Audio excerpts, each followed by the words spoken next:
Lo vimos protagonizar más de 20 telenovelas. Lo vimos compartir pantalla con Demi Moore en Hollywood. Lo vimos romper corazones durante más de 4 décadas. Pero detrás de ese galán imponente, de mirada intensa y voz grave, había una historia mucho más compleja. Una infancia sin padre, una batalla silenciosa contra el alcohol, escándalos con la prensa que casi terminan con su carrera, y una relación con su propio hijo marcada por el distanciamiento. Hoy te vamos a contar la historia completa de Eduardo Yáñez, de dónde viene su fuerza, sus momentos más oscuros, y cómo, a sus 65 años, sigue siendo uno de los galanes más solicitados de la televisión en español. Una infancia sin padre. Eduardo Yáñez Luébano nació el 25 de septiembre de 1960. Aunque algunas fuentes señalan Toluca y otras la Ciudad de México como su lugar de nacimiento, lo que sí está absolutamente confirmado es la circunstancia que marcó su infancia. Creció como hijo único, criado completamente por su madre, María Eugenia Yáñez Luébano. Eduardo nunca conoció a su padre biológico. No hay registro. No hay nombre, no hay rostro. Simplemente no estuvo. En distintas entrevistas a lo largo de su carrera, el actor ha hablado abiertamente de lo que significó crecer así. Una infancia difícil, marcada por la ausencia, y una madre que tuvo que sacarlo adelante sola. Esa experiencia, crecer sin la figura paterna, sería, años después, un tema que regresaría a su vida de una forma que pocos hubieran imaginado. De bartender a galán de televisión, antes de convertirse en uno de los rostros más reconocidos de las telenovelas mexicanas, Eduardo tuvo que sobrevivir con distintos trabajos. Uno de ellos, bartender, sirviendo tragos detrás de una barra mientras soñaba con algo más grande. Durante una breve etapa como modelo, fue descubierto por un agente de talentos, quien lo seleccionó para su primera oportunidad en televisión. En 1981, debutó como actor con 3 episodios en el drama Quiéreme siempre. Apenas un año después, en 1982, llegó su primer papel realmente importante.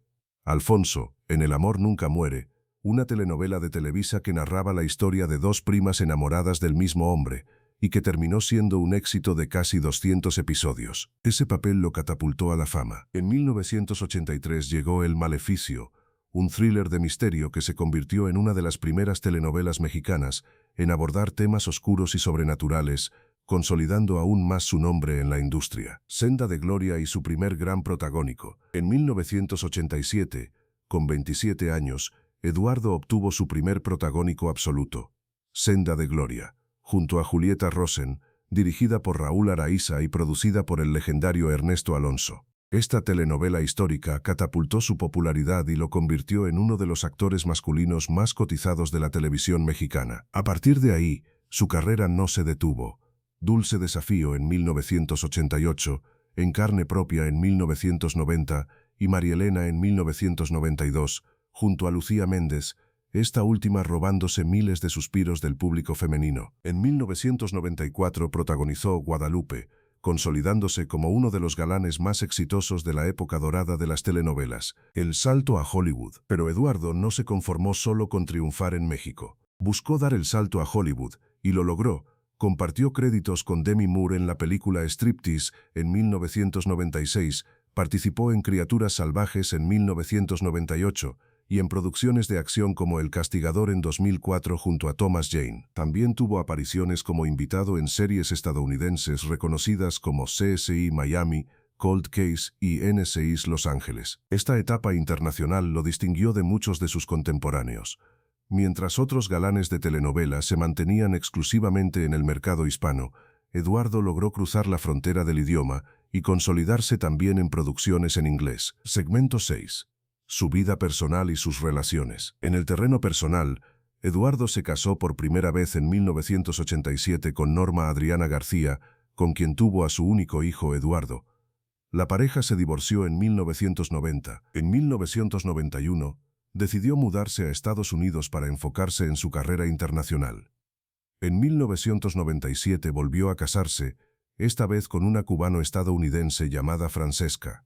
Matrimonio que terminó en divorcio en el año 2003. Poco después, Eduardo regresó a la Ciudad de México, donde retomaría con fuerza su carrera en telenovelas. Años más tarde, en 2013, inició una relación sentimental con la actriz Erika Buenfil, su compañera en distintos proyectos a lo largo de los años, que se convertiría en una de las relaciones más comentadas y queridas por el público mexicano. La batalla contra el alcohol. Detrás del éxito en pantalla, Eduardo enfrentó durante años una batalla personal de la que ha hablado con honestidad: el alcoholismo. En una entrevista para Univisión, el actor reveló que, en sus primeros años de carrera, bebía desde que amanecía hasta que se quedaba dormido.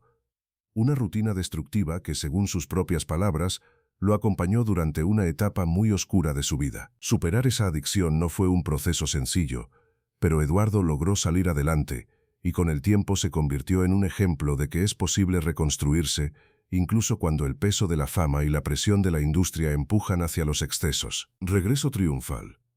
Destilando amor y fuego en la sangre. Después de varios años alejado de la televisión mexicana, Eduardo regresó con fuerza en 2006 con La Verdad Oculta, junto a Alejandra Barros, Galilea Montijo y Gabriel Soto. Un año después, en 2007, llegó uno de los papeles más recordados de su carrera: Destilando amor, junto a Angélica Rivera, la actriz que, gracias a ese papel, ganó el sobrenombre de La Gaviota y que años después se convertiría en primera dama de México. En 2008 protagonizó Fuego en la Sangre, reencontrándose por tercera vez con la actriz Adela Noriega, narrando la historia de tres hermanos buscando venganza por la muerte de su hermano menor. La producción fue un éxito enorme, tanto en México como a nivel internacional, ganando múltiples premios. Después llegaron Corazón Salvaje en 2009, Amores Verdaderos en 2012 junto a Erika Buenfil y Amores con Trampa en 2015 junto a Itatí Cantoral, la misma actriz inolvidable como Soraya Montenegro. Ese mismo año, 2015, compartió créditos con Fernando Colunga en la película Ladrones. Segmento 9. Los escándalos con la prensa. A pesar de su éxito, Eduardo Yáñez se ganó, con el tiempo, fama de ser uno de los actores con peor relación con la prensa del espectáculo en México. El episodio más recordado ocurrió en 2017, durante una alfombra roja en Los Ángeles. El periodista Paco Fuentes, del programa El Gordo y la Flaca, le hizo una pregunta sobre su hijo, con quien, como veremos más adelante, Eduardo mantenía una relación distante y complicada. La reacción del actor fue inmediata y violenta. Le lanzó una cachetada al reportero, frente a las cámaras. El escándalo escaló rápidamente. Eduardo tuvo que ofrecer disculpas públicas y llegar a un acuerdo extrajudicial con el periodista para evitar consecuencias legales mayores. No fue la única ocasión. En otro incidente, también lanzó un manotazo a un reportero del programa Venga la Alegría. Estos episodios generaron fuertes críticas hacia el actor, pero, sorprendentemente, su público nunca lo abandonó del todo. Yo al público lo amo, para ellos trabajo, ha declarado Eduardo en distintas ocasiones, reconociendo el cariño incondicional de sus fans, a pesar de las polémicas. La relación con su hijo, quizás uno de los capítulos más dolorosos y privados de la vida de Eduardo Yáñez, ha sido su relación con su único hijo, Eduardo, fruto de su primer matrimonio con Norma Adriana García. Precisamente el origen del conflicto con el reportero en 2017 fue una pregunta sobre esta relación, un tema que, según los medios, Eduardo prefiere mantener completamente alejado del ojo público, posiblemente por el distanciamiento que ha existido entre padre e hijo a lo largo de los años. Es difícil no notar la ironía. Un hombre que creció sin la figura de un padre, que ahora enfrenta dificultades para sostener una relación cercana con su propio hijo. Eduardo nunca ha entrado en detalles públicos sobre las razones exactas de este distanciamiento, manteniendo, como en muchos aspectos de su vida personal, un círculo de privacidad que pocas veces permite que se rompa. ¿Qué fue de él? Su vida hoy, a sus 65 años, Eduardo Yáñez continúa siendo uno de los actores más solicitados de la televisión mexicana, algo poco común para un galán de su generación. Entre 2019 y 2022 formó parte del elenco de La Reina del Sur, una de las producciones más ambiciosas y costosas de Telemundo, interpretando a Antonio Alcalá. Más recientemente, en 2023, protagonizó Golpe de Suerte, una comedia dramática donde interpreta a un padre de 4 hijos cuya vida cambia radicalmente tras ganar la lotería, un papel que, irónicamente, lo posiciona como una figura paterna comprometida, en contraste con su propia historia personal. En entrevistas recientes, Eduardo se mantiene activo y vigente.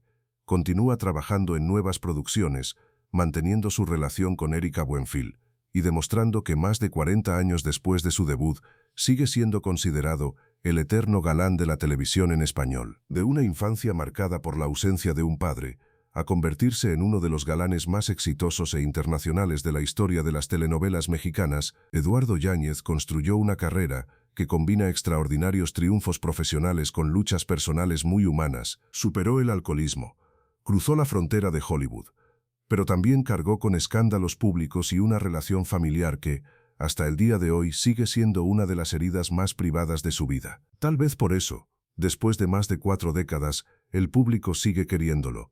Porque, detrás del galán perfecto de la pantalla, siempre hubo un hombre real, con luces y sombras, como todos nosotros. ¿Cuál es tu telenovela favorita de Eduardo Yáñez? ¿Destilando amor, Fuego en la sangre o Corazón salvaje?